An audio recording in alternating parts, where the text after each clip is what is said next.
Tem que aparecer ali. Muito bem. Boa tarde para os colegas.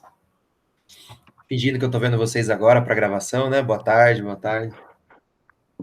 Então temos aí o nosso penúltimo encontro do ano. Como previsto, começamos com 25. Estamos terminando nós 4. Bom, terminando não, porque temos mais um encontro, né? Mas valeu toda essa volta aí. Conseguimos, sei lá, pescar o Kaique, tá bom já, né? Acho que é assim mesmo. Semestre que vem começa o processo tudo de novo. Divulgação, convite. Enche 20 pessoas, termina o semestre com 4, 5, assim mesmo, normal. A leitura de hoje, então, sugestão do João, Mangue School ou Por uma Pedagogia Rizomática. O texto é de Daniel Lins, né, que é professor da UFC, Universidade Federal do Ceará. Deleuziano, muito bom, excelente. Recomendo, assim, muito vários artigos dele. Uma escrita poética, né, bem bonita mesmo, assim, né? Não chega a ser difícil a leitura, eu acho que quem tem um pouquinho de leitura em Deleuze, a leitura é fácil, é que ele está falando de coisas bem difíceis, né? Eu imagino que para o Kaique, que não tem essa leitura prévia, talvez o texto tenha sido mais pesado, né? Mas mesmo assim, acho que o sentido que o texto promove, mesmo em quem não tem esse arcabouço teórico, ele consegue ser aprendido, assim, por uma leitura não treinada nos conceitos, né? Eu, pessoalmente, gostei bastante do texto, ainda que a gente tenha lido já tanta coisa nesse sentido, né? Acho que a gente fez aí uma varredura muito forte na questão da aprendizagem a partir de Deleuze. Então, me parece que ele não trouxe nenhuma novidade muito grande para as coisas, né? Para a aprendizagem que nós temos focado, né? Para uma pedagogia que nós temos trabalhado aí nos últimos 2, 3 anos já. Eu acho que ele traz nuances e aprofundamentos, né? Isso sim, com certeza. Mas nenhum grande acidente em relação ao platô lá que nós estávamos constituindo, pensando na aprendizagem, né, a partir de Deleuze, Scherrer, Galo, Castrup, entre outros, e fazendo esse movimento de trazer para a educação física. Aí, né, eu estava percebendo que a gente estava entrando na discussão do texto. Esse texto foi publicado na Educação e Sociedade em 2005, né, já é um texto que tem 15 anos, né? Mas eu percebi que a gente estava entrando no texto de maneira direta, assim, né? E talvez a gravação não faça tanto sentido para quem eventualmente vem assistir ainda que nós deixemos a referência do texto, me parece que faz sentido fazer uma apresentação do texto, né? Pelo menos assim, a sua estrutura básica e o que ele discute, alguns conceitos apresentados, nada muito profundo, não é uma aula, né? Mas, e aí, como foi o João que propôs esse texto, né? Acho nada mais justo, né? Eu sugeri que o próprio João fizesse essa apresentação, acho justo. E o João gentilmente aceitou fazer essa apresentação para a gente, então vamos abrir a reunião de hoje com essa apresentação do João, então. Eu já aviso que se eu precisar fechar minha câmera aqui, é que eu estou de babá hoje, minhas sobrinhas estão lá embaixo, talvez eu precise dar uma olhadinha rápida e tal, aí eu fecho a câmera e vocês continuam a discussão sem mim mesmo, tá bom? Vamos lá, João, a fala é sua. Bom, acho que é interessante eu comentar, né, o porquê desse texto, né? Então, eu fui, de certa forma, eu tive um encontro com esse texto, na verdade, produzindo o último trabalho em relação à pós, né? Então, a ideia é tentar explorar um pouco mais o conceito de rizoma, né?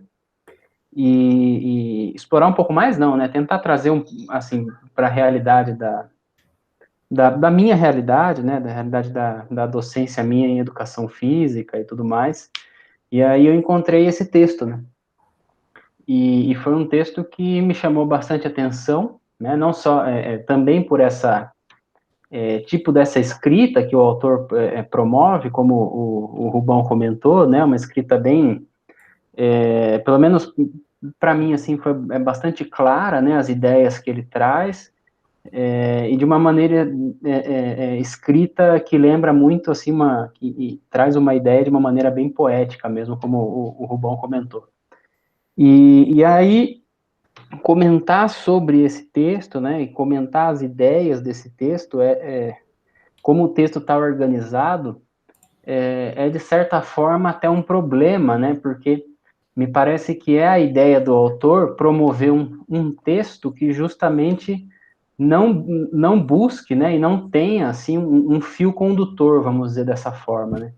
Então, quando ele promove essa escrita rizoma, vou propor essa ideia, né, essa escrita rizoma, um texto em rizoma, me parece que ele escreveu justamente tentando conectar pontos dos quais ele talvez estivesse descrevendo naquele momento, ou que ele achava que eram conectáveis no texto daquela maneira. Então, a minha leitura, ao meu ver, o texto ele não tem uma estrutura em si, né? Mas ele possui diferentes platôs, se a gente pode falar dessa forma, das quais o autor discorreu em diferenciados momentos do texto, né? E aí, qual que era a ideia, né? O que eu tinha pensado para trazer aqui para a gente nesse texto, né? Quando o Rubão comentou se eu poderia fazer uma introdução. Eu queria continuar mais ou menos essa ideia, sabe? Então, a minha ideia seria assim, que a gente pegasse algum trecho do texto, por exemplo, eu separei, eu tenho alguns trechos do texto, peguei agora, e aí eu pretendo comentar um trecho em específico do texto. E aí a ideia é que eu comente alguma coisa, se alguém quiser comentar em cima disso, né, se a gente de repente conseguir criar um diálogo sobre uma parte em específica, ou então alguém trazer uma outra parte do texto, comentar sobre ela, né, trazer alguma coisa que de certa forma chamou atenção, ou que conseguiu fazer aí uma conexão com o que está escrevendo, ou com o que está vivendo, ou alguma coisa nesse sentido, tá? E aí eu faço isso até por ter entendido que seja essa a proposta de escrita do autor. Então, a minha ideia era tentar continuar um pouco isso que ele trouxe, né? Tentar fazer aí uma experimentação seguindo o que o autor propôs aí de escrita no texto. E aí não sei se vocês topam, vocês acham legal? Não, acho que é uma boa proposta. Vamos lá. Boa, top. Eu separei aqui uma partezinha, né? Eu tenho várias partes assim que eu achei bacana, né? Mas para começar, eu queria ler essa parte aqui na página 6, que é uma das últimas passagens, ou então página 1234, né, do PDF, é 6. E aí ele coloca o seguinte: ora, vírgula. Conseguem achar ali no finalzinho?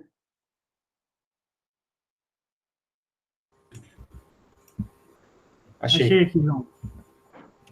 Boa. Então ele coloca o seguinte, né? Ora, é justamente em oposição ao caráter hierárquico e asfixiante da árvore que o projeto rizomático emerge como possíveis ao possível da educação. Um encontro nômade, pois, e não uma palavra de ordem. Um conversar com, no lugar de falar sobre. Né? Então, aí existem alguns pontos interessantes, né, dos quais é importante a gente pensar e talvez discorrer, né? Primeiro aí sobre essa ideia asfixiante da árvore, né? Então, quando Deleuze e Guattari vão propor a ideia do rizoma, é justamente em oposição ao sistema arbóreo, né? De alguma coisa que tem ali uma raiz em específica, um tronco ou um desenvolvimento específico, e um final, talvez, bem delimitado, né? Os autores vão propor que a ideia do rizoma é justamente a ideia de algo que se ramifica, um sistema que não possua um centro específico, né, que a gente olhe e não saiba identificar ou dizer muito bem por onde começa, né, e também conectável em vários pontos, né, o que é muito diferente ali do que eles vão propor e do que a gente pode pensar, talvez, como uma pedagogia arbórea, né, como um pensamento arbóreo, como atividades arbóreas, ou alguma coisa que a gente possa pensar relacionada à educação, tá? E aí também essa ideia da palavra de ordem, né, isso assim, sobre o do conversar com, no lugar de falar sobre, tá? E aí, então, eu acho que a ideia do rizoma, né, trazendo isso um pouco para a educação, para pensar a educação e pensar a educação física também, né, é um pouco isso, né, então, se afastar, talvez, né, conseguir, seja por alguns momentos, seja por algumas aulas, em alguns instantes, se afastar um pouco desse centro identificável, e tentar voltar um pouco sua atenção para as ramificações conectáveis que aquela aula possa proporcionar, né? E aí, para isso, de alguma maneira, eu acho que nós precisamos deixar de lado um pouco, né, talvez os centros, né, que nos guiam, talvez ali as etapas, os encaminhamentos, de alguma maneira se deixar levar e se deixar conectar pelo que a própria aula propõe, né?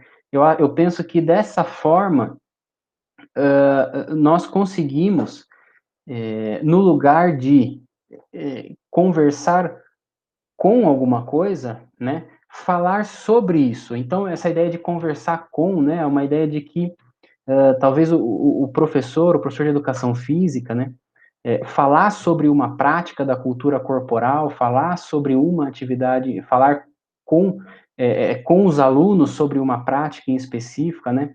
Então, pressupõe ali uma ideia, talvez pensada anteriormente, pressupõe ali uma ideia do qual o professor ou a professora, os alunos ou as alunas precisem ou queiram seguir, né? E essa proposta de falar sobre, eu acho que é um pouco isso, sabe? É um pouco esse afastamento da ideia de um professor e de os alunos, né? Um pouco um afastamento dessa duplicidade, dessa ideia daqueles que sabem ou daqueles que não sabem, para uma convivência junta, né? Para uma construção coletiva, que um projeto, que uma ideia de uma pedagogia ou de uma educação em rizoma ela abre para a gente, ela traz para a gente, né? Porque se nós, então, não temos, talvez, um objetivo em específico, se nós não temos um caminho centrado, se nós não temos um final possível, né? Somente caminhando e somente desbravando esse caminho do qual nós estamos percorrendo, é que nós poderemos aprender sobre eles, né? É que nós poderemos caminhar junto, é que nós poderemos compor junto nesse caminho. E aí, obviamente, todos aprendem nesse caminho juntamente, né? Então, afasta-se um pouco a ideia daqueles que ensinam, daqueles que aprendem, para que todos possam falar sobre alguma coisa, para que todos possam construir coletivamente aquilo que sabem sobre alguma coisa, né? E aí isso traz, claro, estranho falar assim, mas traz benefícios, né? Acho que pode trazer, traz aí muitas alegrias e também traz muitas angústias, né? Também é muito difícil, também em muitos momentos talvez a gente se depare com coisas que a gente não conheça, com coisas que a gente não saiba, né?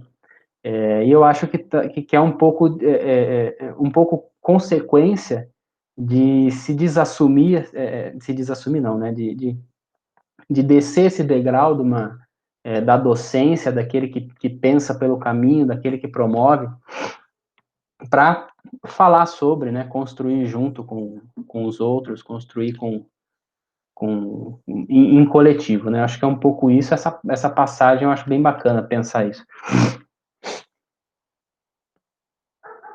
Ô, João, beleza?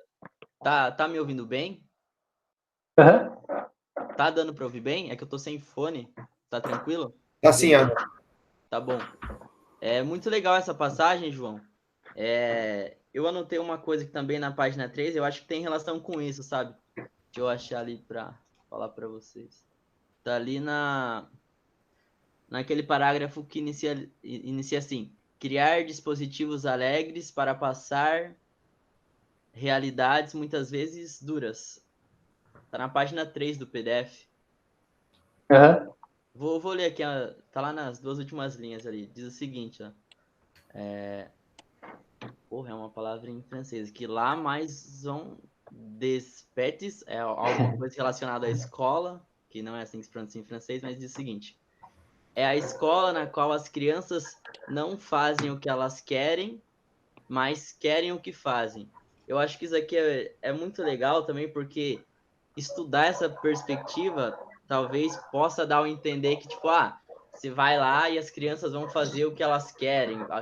O professor vai dar aula para agradar as crianças. E eu acho que não é. Eu penso que não seja isso, entendeu? Essa proposta. Eu vou falar, não, é fazer qualquer coisa, é deixar livre, não cair no rola-bola, entendeu? E não é bem assim. Então, eu acho que essa passagem aqui é legal também tem essa relação com a ideia de rizoma, né? Do texto que querem o que fazem, né? Tipo, como que a gente promove, intensifica esse querer no fazer, né?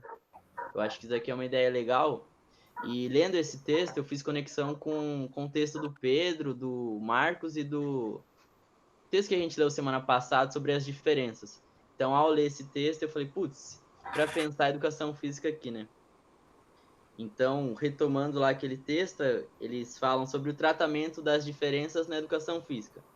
De forma breve, que a psicomotricidade e o currículo desenvolvimentista entende a diferença enquanto inabilidoso.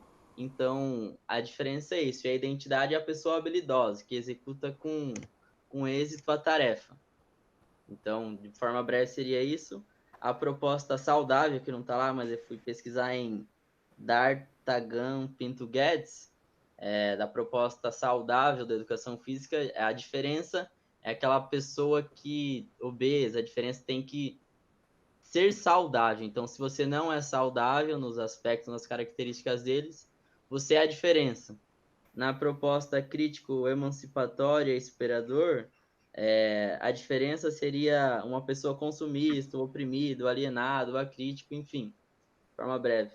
Pensando aqui, talvez, na educação física cultural, como aparece de forma majoritária nos relatos, seriam esses grupos culturais, né? A gente leu lá o texto do Flávio, então a ideia de diferença lá que se torna muito forte são esses grupos marginalizados que são tidos como diferenças. Circulam outras ideias, mas uma das bastante fortes elas são essas.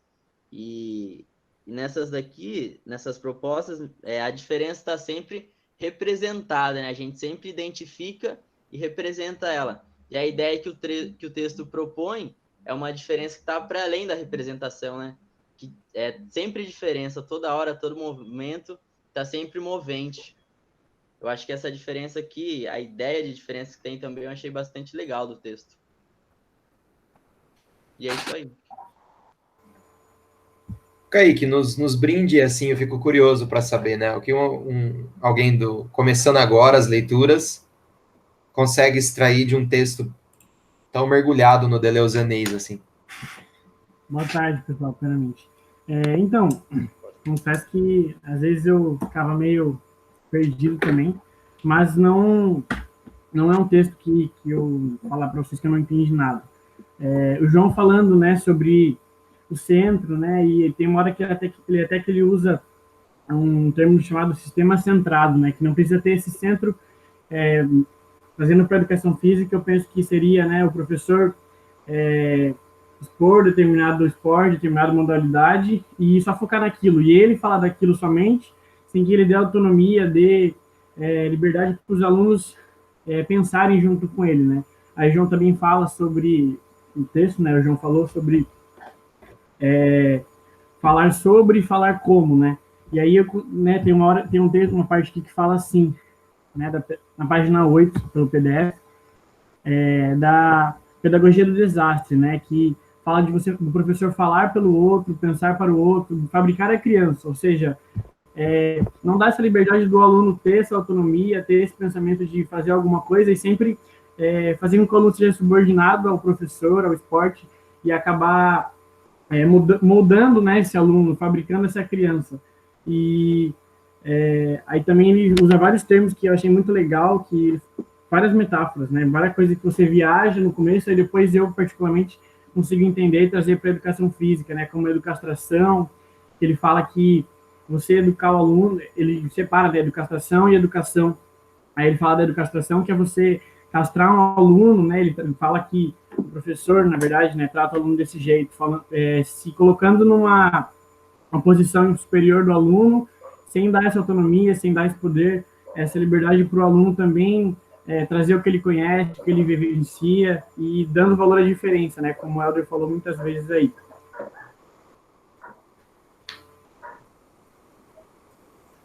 Muito bem. Uma segunda leitura, né? Porque fazia muito tempo, a gente era para ter lido esse texto aí para umas 3 semanas atrás, né? Aí eu fui dar não uma leitura mais aprofundada, né? Mas uma relembrada, assim, para conseguir discutir. E aí, né, eu concordo com o João que toda essa discussão aqui, ela não tem bem um começo, meio e fim, né? Mas eu também acho que ele dividiu o texto pelo menos em duas partes, assim, né? A primeira, onde ele vai apresentando os conceitos, discutindo, né? E da metade do texto em diante, o que ele chama de Mangue School, né? A escola do Mangue. É até uma curiosidade, o nome em inglês, né? Eu fiquei tentando captar essa intenção aí, né? Não consegui chegar no porquê Mangue School e não Escola do Mangue.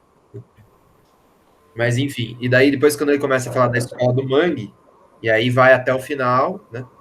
E só no final do texto que ele vai dividir o que é programa e o que é projeto. Mas eu também fiquei bem impressionado, assim, pela criatividade nos subtítulos, né? Então, depois da introdução, tem um subtítulo chamado Pedagogia Rizomática ou Alteridade Sem Outrem, que tem a ver um pouquinho com o que o João falou. Acho que o João abriu a discussão para essa questão, apresentar o que é o rizoma, né? A perspectiva do conhecimento enquanto rizoma, trazendo para a questão do desejo enquanto comprimido por linhas molares, mas também atreladas à molecular, né, atravessadas, criando de forma conjunta.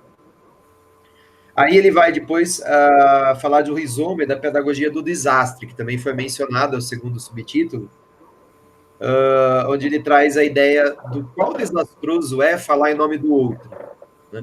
E esse outro aí é justamente o assassinato do dever criança, né? Porque é a palavra de ordem ditando como deve ser o comportamento, o ser, a existência, o pensamento dessas crianças, né? Então é uma escola do dever ser, não é uma escola das possibilidades, das virtualidades, do devir, tá?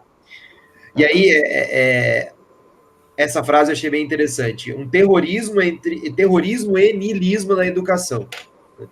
Então ao mesmo tempo que é o assassinato das forças, né? O que leva ali ao niilismo, por quê? Porque é uma imposição de um modo de pensar que não está aberto para outras possibilidades, ao mesmo tempo é uma espécie de terrorismo também, na medida em que é a única forma possível de ser, senão você é reprovado, você vai para a direção, você chama seu pai e sua mãe, né? No passado era expulso, tá? Então é todo ali um mecanismo promovendo o verdadeiro terrorismo, né, em modos de existência.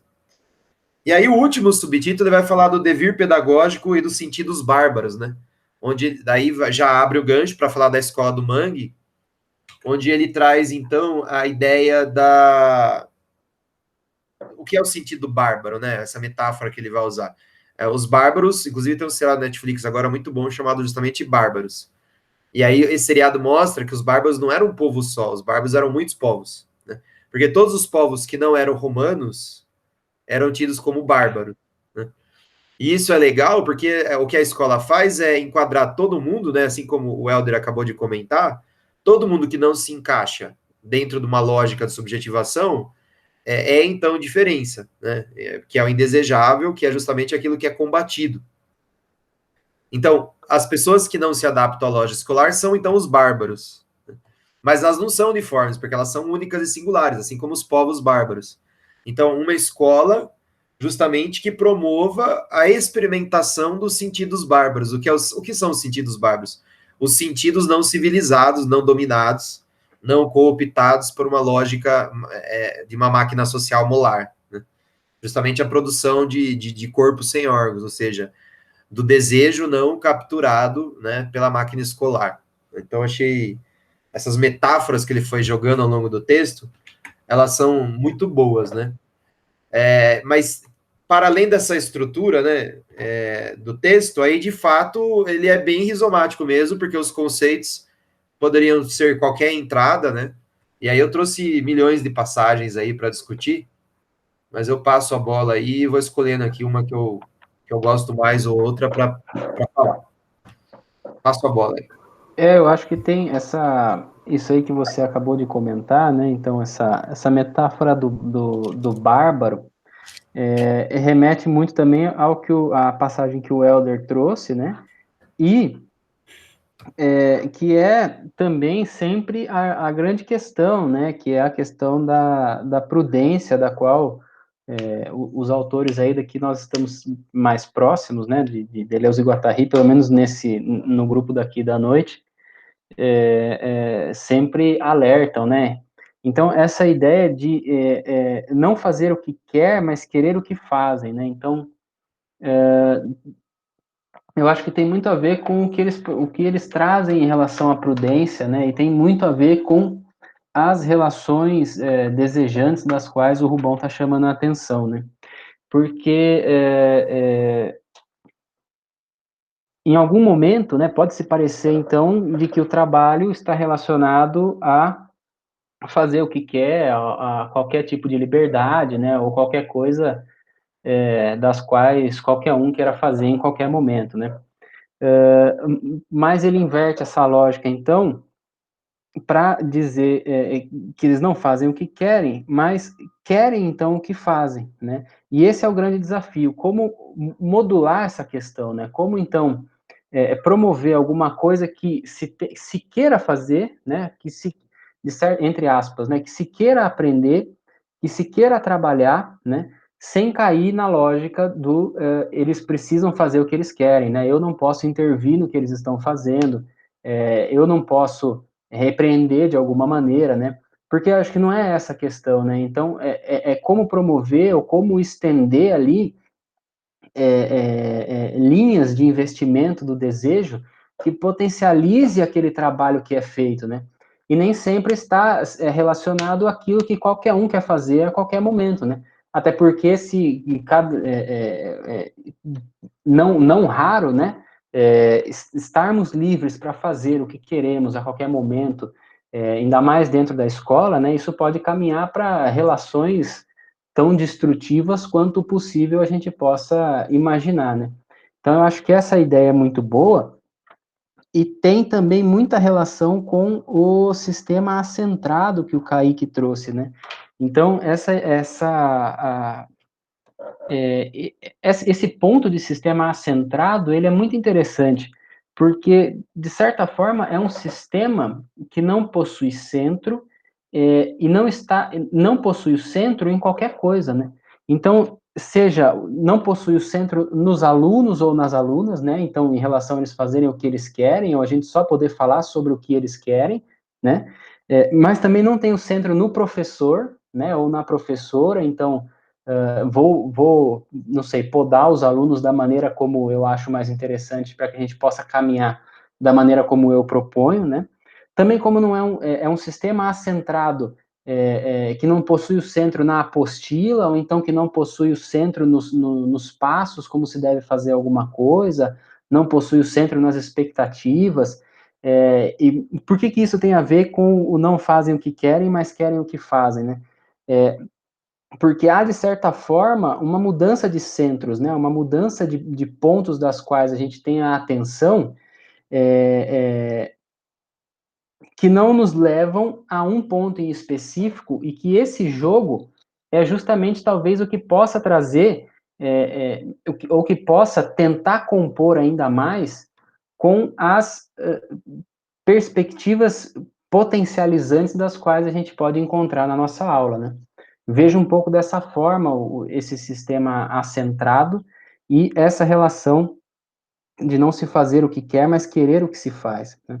Eu acho bem bacana essas passagens aí, eu acho que elas têm muito o que nos fazer pensar sobre elas, né? Principalmente essa questão do centro.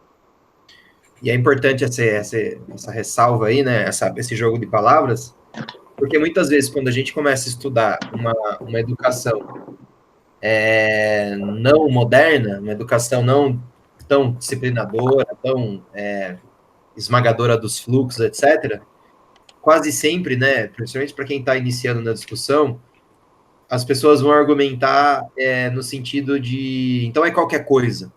Né? Sim. Até mesmo quem tem leitura no assunto, numa pedagogia pós-crítica, eu já escutei a reação de muitas pessoas no sentido de que achando que uma aula que não seja teleológica, que não seja altamente dominante dos fluxos do desejo, não seja extremamente racional nos seus passos e nos seus procedimentos, ela cai, então, na lógica do laissez-faire, ela cai na lógica do vale qualquer coisa, do rola-bola. Então, essa frase é muito boa no sentido de que não é qualquer coisa, né? É uma valorização do desejo, mas de qual desejo? Desejo que é a abertura do devir para a aprendizagem, não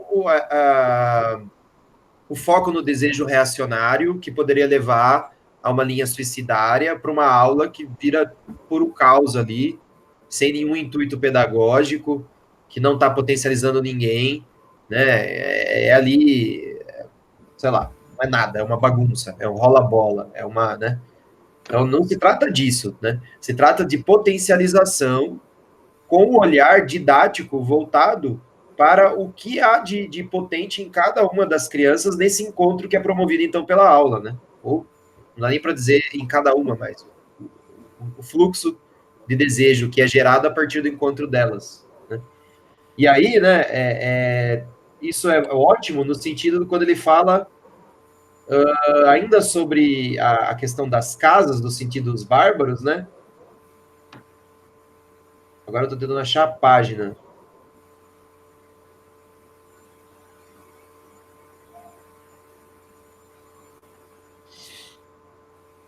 Porque ele vai dizer que não se trata de... Não é terrorismo.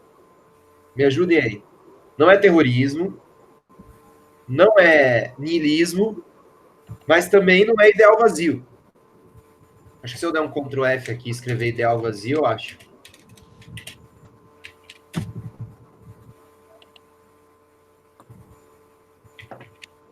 Vocês lembram desse trecho, quando ele fala das duas doenças da construção?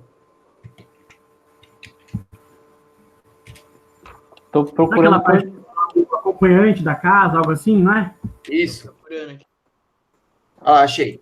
São as duas grandes doenças da estrutura, né? Então, ele tá criticando a pedagogia do desastre. O quanto é ruim uma estrutura voltada para um dever ser. Ele vai dizer que essa estrutura, que é a estrutura da escola, ela tem duas doenças. O preenchimento da casa vazia por ser sujeito do acompanhamento, ou seja, né, um sujeito a priori pré-determinado de como a criança deve ser, e o abandono da casa vazia pelo sujeito do acompanhamento, né? Aí vem o seu inverso, né? A possível ausência de valores, né? Eu estou na página 9, né? Então ele está dizendo o seguinte, ó, não se pode, aí na página 9 ele diz, não se pode cair no erro contrário, que consiste em recusar a definição de um ideal e logo deixar a casa vazia, escavar realmente uma lacuna que seria cedo ou tarde vivida como uma falta, como um excesso. Mais valia de representação, um ideal arborescente. Então, isso para mim tem muito a ver com a intencionalidade do gesto pedagógico. Não é domínio absoluto, não é determinação a priori do que vai acontecer e do como a criança deve ser, mas também não é ausência de intencionalidade. Também não é cair no niilismo. Também não é ideal vazio.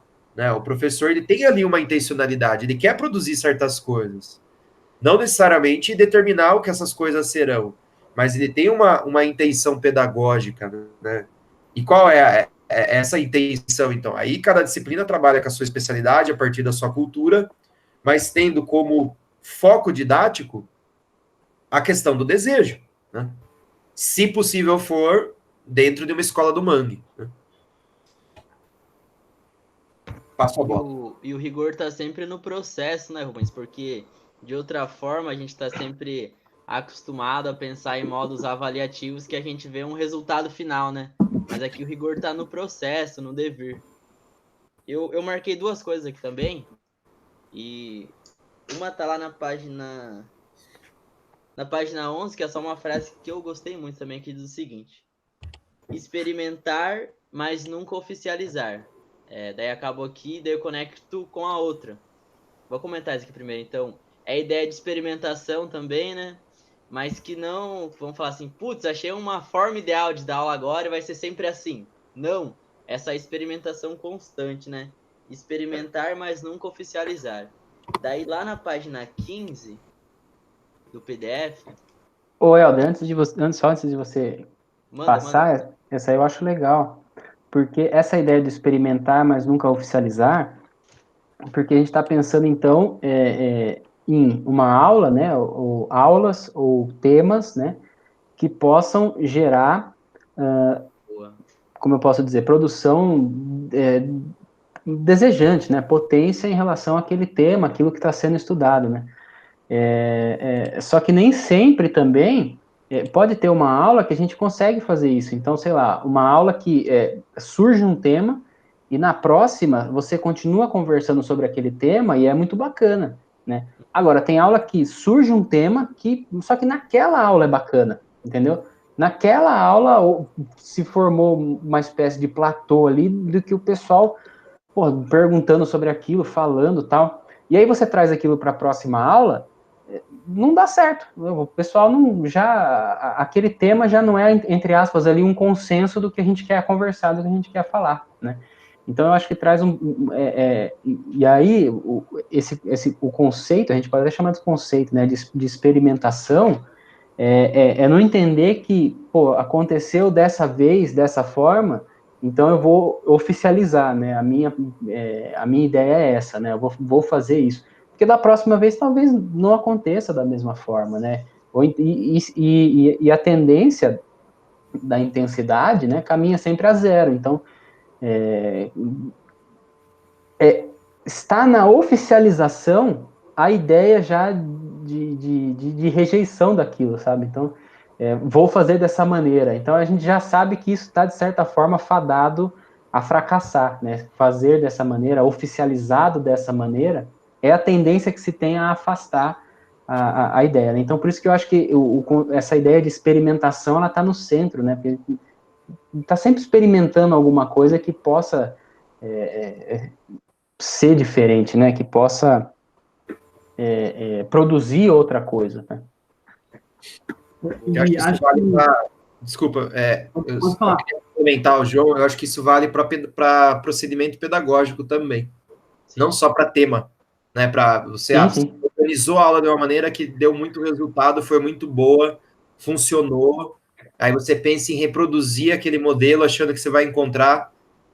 Eu não diria igual você falou que pode ser um fracasso total, com certeza vai ser um fracasso total. Acho que não, porque existem outras coisas ali que podem funcionar nesse encontro. Mas você está usando o mesmo procedimento, acreditando que vai ter o mesmo efeito e não acontece.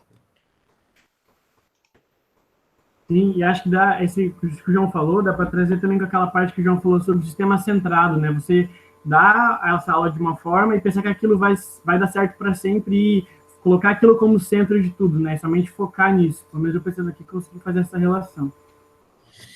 tem uma, quando eles falam sobre os princípios do rizoma, né, isso Deleuze e Guattari, estou dizendo, tem uma ideia que eles trazem de eixo genético, né, que o rizoma, ele é, de certa forma, contrário a um eixo genético, né. E aí eu penso que esse eixo genético, né, você pensa o genético como gênese, né, como começo, como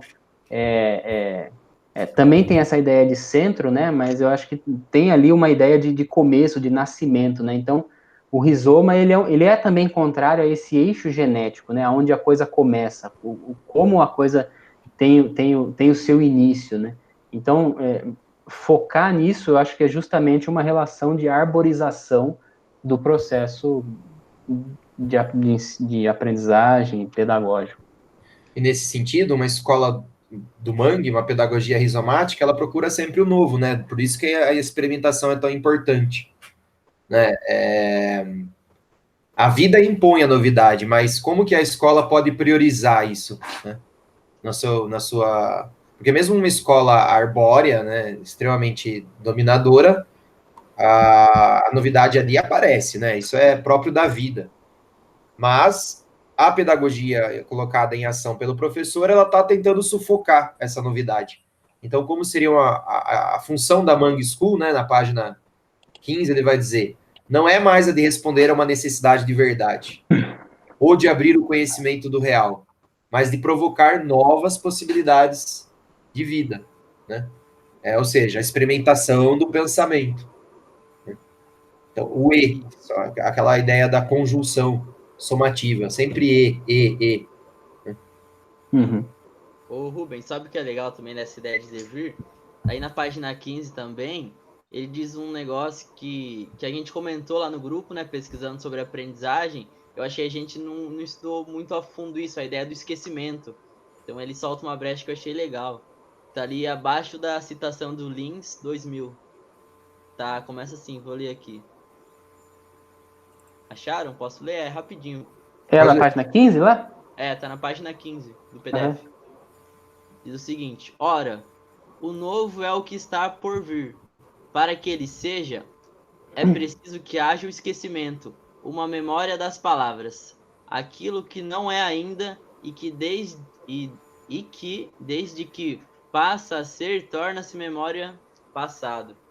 Então, também é preciso que haja o esquecimento, a gente tem que estar aberto, não estar apegado a esse devir, né? Então, é importante também esse processo do esquecimento para se abrir para o novo. Então, a gente não se apegar a um modelo, sei lá, por exemplo, de dar aula, que isso sempre vai dar certo, mas também esquecer, porque quando a gente esquece, a gente abre para o novo, para outros devires.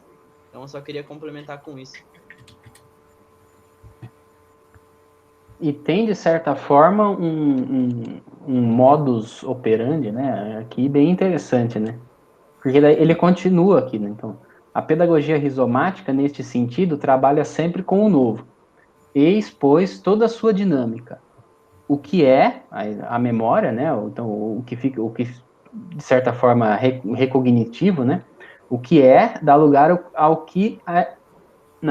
dá lugar ao que não é ainda, o novo, que implica o esquecimento. Aí, aqui, nem genealogia, nem raízes. Rizoma, abertura para a imanência, num eterno retorno em que o que retorna são os blocos de diferença em forma de devires. Né? Então, um certo modo de operação que está buscando sempre aberturas, né? Sempre, de certa forma, ir mais longe, né? Um pouco mais despreocupado em relação à questão histórica, né, ou como a coisa se forma, mas as novas maneiras de relacionamento, novas formas de vida, ou novas perspectivas que se abrem a partir de uma prática, né, então a gente pode pensar na educação física, né, a partir de uma dança, a partir de um movimento de ginástica, né? O que se produz a partir disso, o que se abre a partir disso, né? Que platôs se formam a partir disso, e talvez apostar um pouco menos num trabalho de memória, né? Um trabalho de lembrança, um trabalho de como se forma, etc, etc, né? O que não quer dizer aqui também, quando ele fala, né, que a pedagogia rizomática, nesse sentido, trabalha sempre com o novo, né? Não quer dizer que a todo momento, né, tem-se uma ideia de que, nossa, eu preciso sempre chegar com novidades, com coisas mirabolantes, né? Eu acho que é uma ideia, assim, porque se você propõe, né, tem, assim, como um princípio o rizoma, né, é fundamental que aconteçam coisas novas, né? Coisas diferentes, porque os rizomas vão se conectar com coisas diferentes, né? Não vai acontecer a mesma coisa, né? Para você seguir o mesmo eixo genético, né? Você seguir a mesma centralidade, né? Tem um trecho também na 16 que fala, né, justamente sobre o que a gente está comentando, né, que ele fala que o rizoma ele é oposto à árvore, né, não é objeto de reprodução, nem reprodução externa como árvore imagem, nem reprodução interna como estrutura árvore, né. O rizoma é uma antigenealogia, ou seja, contra, né, esse pensamento de que tem que ser aquilo, começar de um jeito, ter meio, ter fim, né, ou seja, ele fala aqui embaixo também que o fotografismo, o desenho ou a fotografia, o rizoma refere-se a um mapa que deve ser produzido, construído, sempre desmontável, né? Modificável, conectável, reversível, com múltiplas entradas e saídas, ou sempre sendo alguma coisa, né? Sempre com o meio, sempre continuando, não tendo, né, fazendo a relação ao mangue, né? Não tendo começo, meio e fim, somente meio, né? Seguindo sempre. Bem, o nosso horário chega ao fim, então eu queria destacar uma passagem aqui de encerramento que eu achei bem bonita, entre muitas outras, né? Poderia ser muitas outras, mas eu acho que dá uma resumida bem aí, representa bem a discussão do texto. Lá na página 1246, né, 18 do PDF, ele vai dizer: a pedagogia dos afectos alegres em detrimento da tristeza das certezas. A abertura às incertezas em detrimento da verdade ou da vontade arborescentes que asfixiam o desejo e exilam o aprendiz na memória dos traços, na ferida da língua e do corpo, tornando refém de uma memória desidratada, do não esquecimento passivo nihilista. Então, tem a ver com o que o João falou, né? Não se trata de uma novidade a cada aula, até porque essas novidades podem ser carregadas de afectos tristes, né? Eu acho que muitas vezes o professor só dá passagem, né? Ele dá espaço, ele utiliza da sensibilidade para abrir passagem para outros afetos que estão circulando ali, consequentemente abrindo outras possibilidades de afecção, né? Abrindo espaço para que esse encontro tenha configurações mais potentes do que aquela onde ele busca molarmente, né, docilizar as crianças. Um belo texto, obrigado pela indicação do texto, João. Acho que ele contempla as nossas discussões de maneira bem interessante. E é isso. Alguém tem alguma palavra final para a gente encerrar? Eu tenho uma passaginha aqui, hein? Peraí. Manda. Se os caras quiserem falar antes. Se eu achar, eu falo, peraí. Eu ia comentar, ia falar isso aqui, mas não vou falar, vou só jogar aí. Na página 11, ele propõe assim: como pensar a produção do inútil nas escolas. Fica assim. Eu acho que é uma boa maneira de acabar. Até mais, pessoal. Um abraço. Tchau, tchau.